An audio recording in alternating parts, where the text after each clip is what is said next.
I really want this record to be the kind of record you can get home, put headphones on or whatever, and just sit there and be transported, just this magical musical place.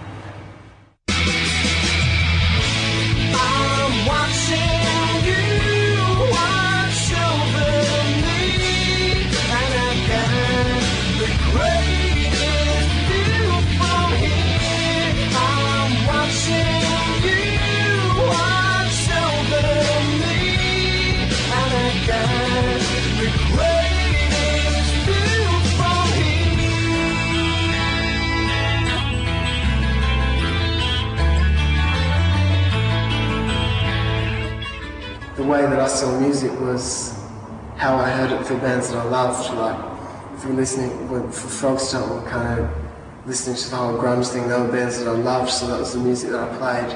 With Freak Show, we were into a lot more heavier stuff because we were getting older and I was just getting angrier as a person. When it came around to Neon Ballroom, it wasn't so much about playing music that I was listening to, it was about playing music as an expression of myself and using it as more of, it's more of an art form. It's more creating something which is magical and something that you can listen to, and this album to me is really magical.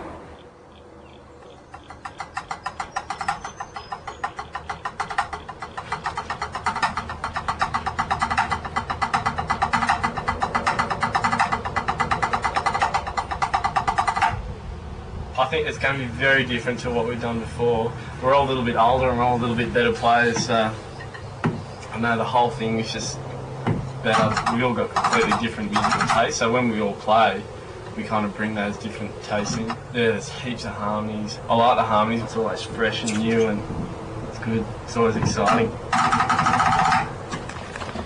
Oh boy. This is Tom hard at work behind the desk. We've got David pouring coffee, Daniel just relaxing, ready for the brass to kick in. Warm you up? Just a half. Yeah. Ben, he's concentrating very hard. It's all very exciting. It's all very, very exciting. So rather than taking a whole one, 15 to 20 cups of coffee a day, that's a waste. Yeah. Definitely. There's reactions happening. Coming through. This is the live room. This was my room. This was once all mine. Living your life like a born tree. He doesn't know how it feels. We just went through a whole heap of bios and I don't know, we listened to show reels and stuff of different people. And David Bottrell just really stood out.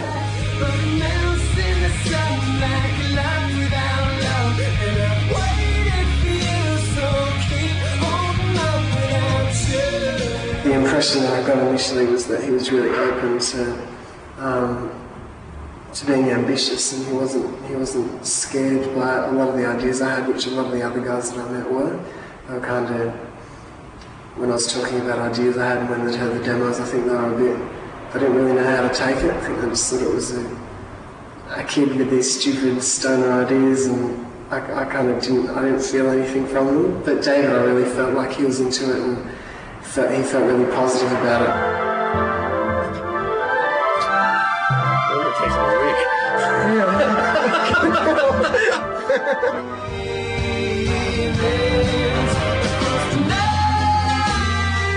David's going to mix. He's producing and I'm co-producing on this record, which is another thing that I kind of haven't really ventured into. Although on the last album I had a lot of ideas, we didn't really discuss any co-producing things. I just went in there and did my thing. This time around, it's a lot more conscious, like who's doing what. So it's a good feeling. There's this underlying confidence because it feels like everything's in place and we've kind of got this rough map. Waking on a summer day, a summer day, and after all these years, forget about all the troubled times, and after all these years, forget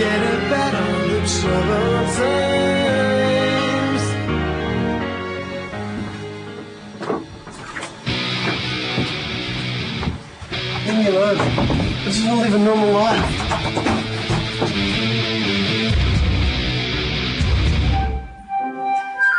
We were talking about arrangers, and he said, have you thought of Van Dyke Parks? And I'd heard the name, but I hadn't really heard much of his stuff. And I was like, yeah, right, let's try it out. And I listened to some of his stuff, and it was just perfect. And I had a conversation with him. Me and David actually had a conference call. Does this give you stuff to chew on? Definitely. We'll chew on it throughout the day and get back to None you. of this is like, I'm not trying to bring this down from Mount Zion. I'm not trying to be pretentious about this. I'm trying to strike a good balance between what I know and what I hear in your music. Okay. He's talking to him, and he's just so great. Just not totally on the same wavelength.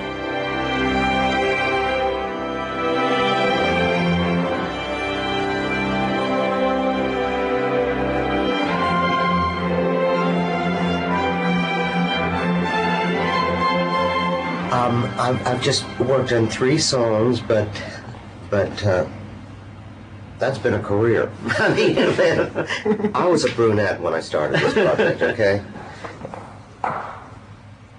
50-cent word is synesthetic. You know, where you might say that it tastes purple or it sounds green. Mm-hmm.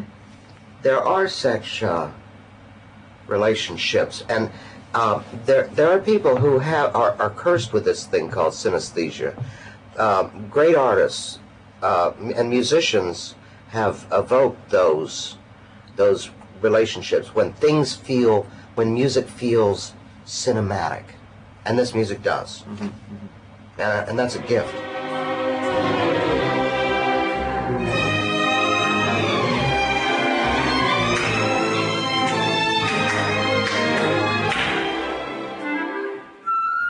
It was my real desire to reward Daniel's courage, because I haven't seen anything like it since I worked for Brian Wilson.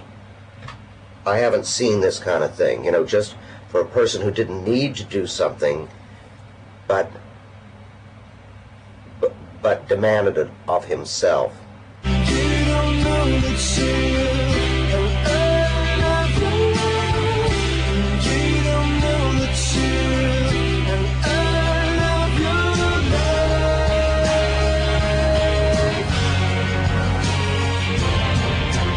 What have you been, Ben? Talking to my sis, chilling out, eating biscuits, seeing tea. It's all good. Everyone's pupils are so dilated in this light. What am I like? You've got brown eyes, so you can't see because of the shadow. Are you tall, dark, and handsome? Well, they're not huge.